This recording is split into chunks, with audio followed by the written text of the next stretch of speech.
यासीन बहुत जवान जब वो इराक से इंग्लैंड में मुंतकिल हो गया। यासीन अपने घर सामारा छोड़ कर नहीं जाना चाहती थी, लेकिन सामारा अब बहुत खतरनाक था। इसका अब्बू ने कहा कि इंग्लैंड एक कसीर सकाफती जजीरा है जहां सारे नस्ल और मजहब के लोग एक दूसरे के साथ खुशगवार काम करते हैं। यासीन का खानदान अपने सामान लेकर लंदन गई। वहाँ बहुत ऊंचा इमारत और अजायब घर थे और यासीन का पसंदीदा चीज़ें सियारहूम और दरिया टीमस पुराना पल के साथ था। यासीन कुछ वक्त के बाद अपनी पड़ोसी के साथ दोस्ती और इसका नाम था गेंडरू।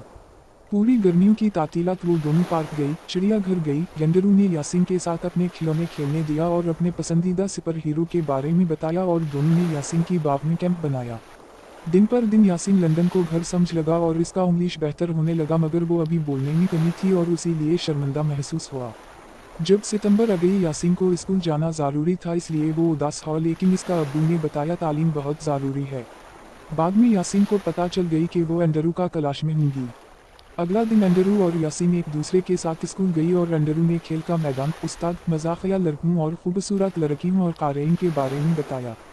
यासीन कभी कारेइन को नहीं देखा, लेकिन एंडरू बहुत दिलचस्पी थी तो वो ज़रूर अच्छा होगा। मगर जब वो क्लासरूम पहुंचा, इस्तानी ने यासीन को बताया कि वो सबके सामने अपने नाम बता दूं। एक लड़का ने बोला, बदबूदार बेमुल्की, और सब हंसने लगे और एक और लड़का ने कहा, इस्तानी में समझ नहीं कर सकती, वो अंग्रेज नहीं बोल सकता, और सब फिर हंसने लगे। यासीन बहुत अकेला और उदास महसूस कर रहा था और इस्तानी इसको बैठने की इजाज़त दिया। यासीन एंडरू के बैठने की ख्वाहिश थी, मगर वो एक लड़की के साथ बैठना पड़ा। वो लड़की बार बार अजीब से यासीन को देखा और वो अलग कुर्सी बैठने के लिए इस्तानी को बुलाया।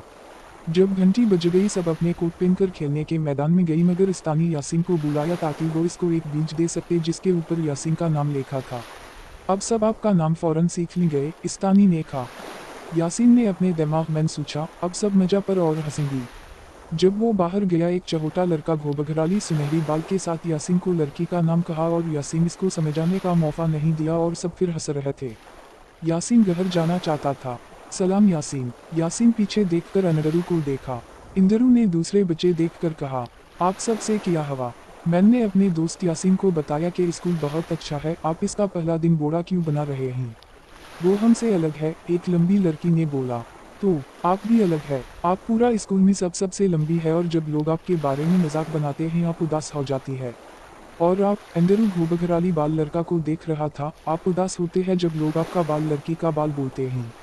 हम सब अलग हैं और अगर हम सब एक दूसरे के तरह होते हैं तो जिंदगी कैसी होंगी। सारे बच्चे खामोश हो गई, फिर यासीन अपना सर ऊंचा रखकर मुस्कुराया और कहा, बोरिंग। बिल्कुल, बहुत बोरिंग। एंडरू भी मुस्कुराया। फिर सारे बच्चे एक दूसरे के साथ कहा, बहुत बोरिंग। एंडरू ने कहा कि यासीन सब तरह अलग है क्योंकि वो हर कागज को पसंद नहीं करता।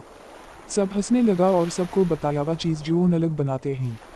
पीटर जेनकिंस ने इसका कमीज उठाकर सब इसका जन्म का निशानी फख्र के साथ दिखाया। जब खेलने का वक्त खत्म हुआ, एंडरू ने हाथ उठाकर इस्तानी को पूछा, क्या हम इस लोगों के बारे में बात कर सकते हैं जो दूसरे मुल्क से इंग्लैंड आ गए एक नया जिंदगी शुरू करने के लिए, मेरा दोस्त यासीन की तरह। इस्तानी ने कहा, इंफरादियत ज़रूरी है मगर बरीतानिया की खूबसूरती यह है कि वो एक कसीर सकाफती जजीरा है। यासीन ने किताब में 2 लफ्ज़ लिखा और अपने आप से वादा किया कि वो इस लफ्ज़ को सीख लूंगी और हमेशा याद करूंगी। वो दोस्त भी अपनी किताब में लिखा क्योंकि वो बहुत शुक्रगुजार था कि उसने एक सच्चा दोस्त मिला जो इसको कबूल करता है।